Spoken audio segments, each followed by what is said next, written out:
Welcome Barber to this fade and scissor cut tutorial. I'm starting quite high with my bald line here, and then I'm going to clear all of this area below my line.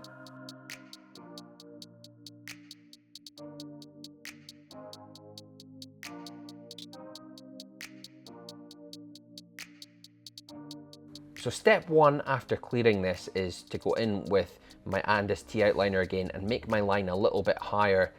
That's my shortest blade, and it gives me a very, very fine short stubble.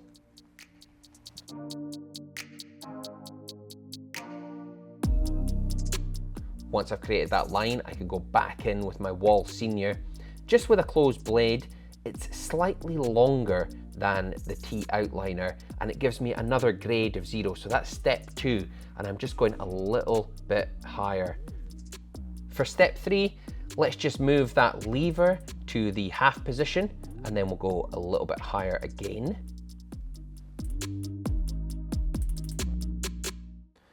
So from where my bald line was, I'm just going a little bit higher in a straight line right across, and it's parallel to my bald line.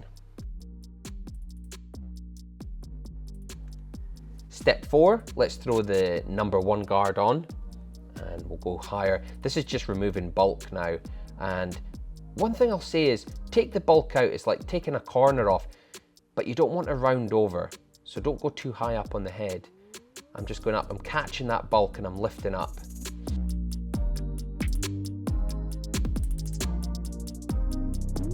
So after this, step 4 is the last step, step 5, with the big clipper, and that is to put the half guard on.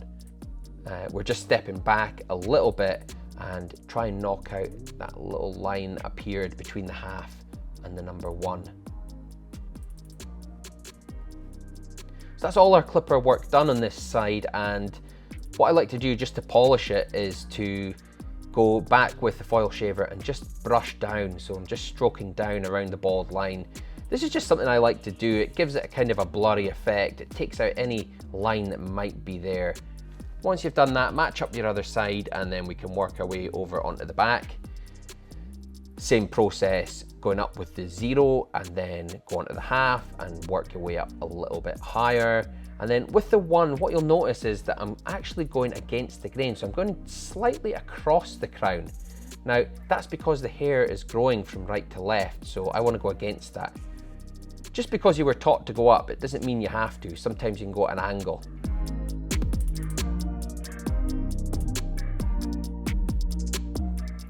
So there's that backward step again.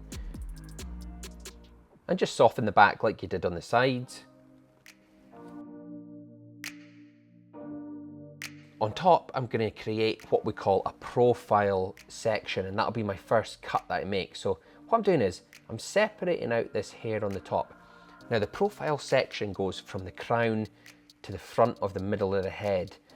And it's called a profile section because if you were looking at the side of someone's head, the profile, then when you pick the section up, you would see it going from the back to the front. It's quite useful to cut this, and the reason I'm doing this first is because what I want to do is section off a big area in the middle. I'll move this to the side here, and then when I have my middle section, I'll comb it all to the side. This will make it easy for me to pick up, and I can work quickly that way as well. So when I pick it up, I can see the short hair that was part of that profile section. So every time I step forward, I can pick up the hair, I can see the short stuff in the middle, and I know how short I need to go with the rest of it. It's just a really quick way to work this.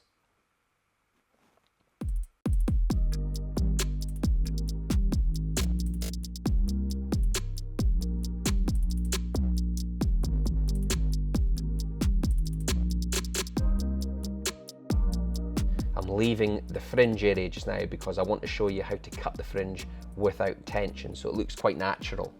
Now on the side, I'm going to kind of go in that direction there because that's the way the hair is lying.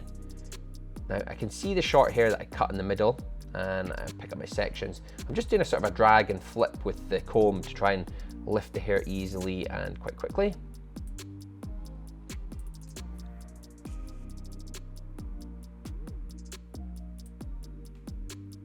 So here's that cutting without tension. So what we do is go behind the fringe a little bit, pick up the hair with your scissor and rest it on the comb. Now it's just relaxed on the comb. I'm taking my sections, I work my way forward, I'm taking a little bit. Now this is sort of what you would call like layering. So we're taking different layers of hair and picking them up and working our way forward to the front. So see how those layers might lie. This is how we sort of work forwards.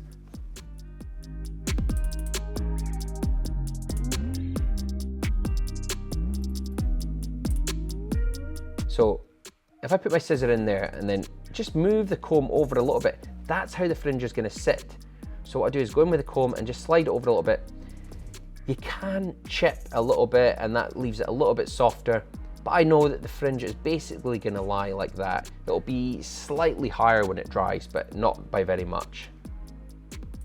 So a little bit of scissor over comb on the side just to polish. What I'm doing is I'm picking up, I'm making sure that there's nothing hanging over the side, hanging over my fade. Be careful not to get into the fringe here, the stuff that I just cut. I just really want the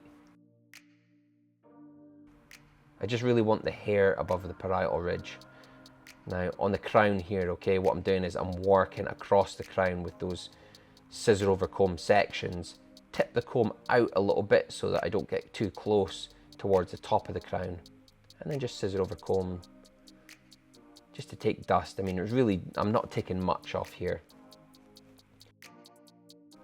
With the hair dry, I'm going back in with my clipper comb, and what I'm going to do is I'm going to try and use the points of the teeth. See how the points of the teeth are almost going up to like a line across the top of the head, across the side of the head there. So I don't want to go any higher than that with a comb, and I'm going to try and work to that.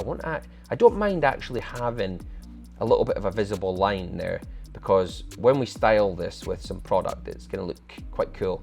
I don't really want to take that weight away there.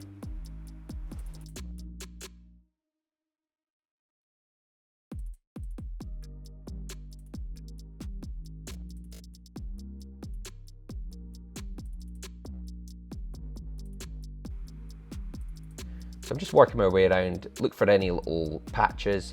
Remember that we're just wanting to basically have a continuation going straight up with the comb. So angle your teeth out as if it's pointing towards the ceiling when you work your way up. I'm not really going to do much with his beard. I don't really want to mess about with that. It looks pretty good. I just want to fade it in. Shouldn't leave your clients with too much bulk there. So a little bit of edging up just to finish off. Clean the cheeks up, make sure all the fluff's gone. It's amazing how the hair can just pop when you get rid of all the fluff.